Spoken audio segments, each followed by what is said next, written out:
आपल्यातील बऱ्याच जणांना जेवणानंतर काही ना काहीतरी गोड खायची सवय असते किंवा सणवार म्हटलं की आपल्याकडे पाहुण्यांची ये-जा चालू असते। तर पाहुण्यांसाठी असो किंवा आपल्यासाठी असो काय गोड बनवायचा असा प्रश्न असतो।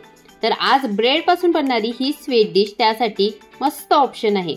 तर कढईमध्ये इथे पाववाटी पाणी घातलं, त्याच्यामध्ये जवळजवळ 2 कप दूध ओतलं, अर्धी वाटी दुधामध्ये 1 ते 2 चमचे कस्टर्ड पावडर मिक्स करून ठेवली। दूध उकळायला लागलं की याच्यामध्ये आवडीप्रमाणे साखर मिक्स करून घ्यायची।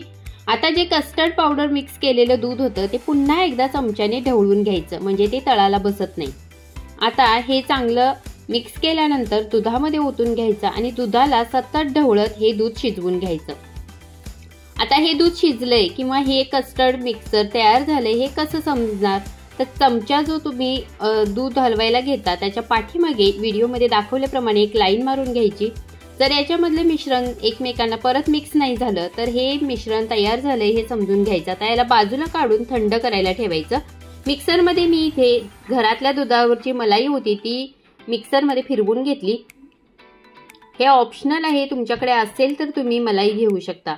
2 ब्रेडला मी याच्या कडा काढून घेतलेल्या आहेत आणि आता जे गार झालेलं कस्टर्डचं दूध होतं याच्यामध्ये मी मँगो पल्प घातलेला आहे। हा मँगो पल्प मिक्सरमध्ये फिरवून घेतलेला आहे।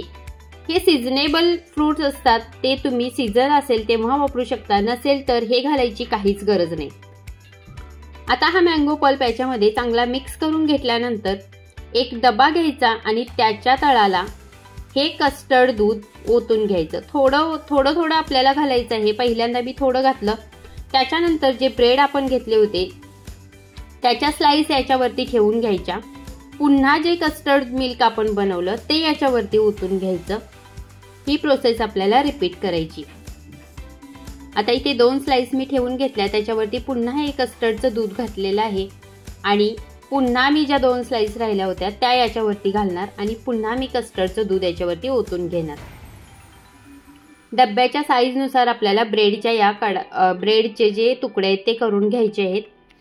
आता याच्यावरती जी मलाई मी मिक्सरमध्ये फिरवून घेतली होती ती ओतली आणि मँगो पल्प थोडासा उरला होता तो देखील याच्यावरती पसरवून घेतला आणि जे कस्टर्ड मिल्क राहिलं होतं ते सुद्धा याच्यामध्ये ओतून घेतलं आणि आपल्याला आता ही मिठाई छान दिसावी म्हणून आता याच्यावरती आपल्याला ड्रायफ्रूटचे काही तुकडे असे पसरवून घ्यायचे। माझ्याकडे केसर देखील होतं, केसर तुमच्याकडे नसेल तर नाही घातलं तरी चालेल। मी थोडंसं केसर होतं म्हणून ते देखील याच्यावरती घातलं। आता याला झाकण लावायचं आणि फ्रीजमध्ये आपल्याला अर्धा 1 तासासाठी ठेवून द्यायचं। तुम्हाला जर जास्तच घाई गडबड असेल तर तुम्ही फ्रीजरमध्ये हे 10-15 मिनिटांसाठी ठेवलं तरी चालतं। हे ब्रेडचं स्वीट खाण्यासाठी आता रेडी आहे। तुम्ही पाहुण्यांना द्या किंवा स्वतः जेवण झाल्यानंतर खा। ही डिश खायला खूप छान लागते। एकदा तरी नक्की ट्राय करा आणि रेसिपी आवडली असेल तर चॅनलला लाईक, शेअर आणि सबस्क्राईब करायला विसरू नका।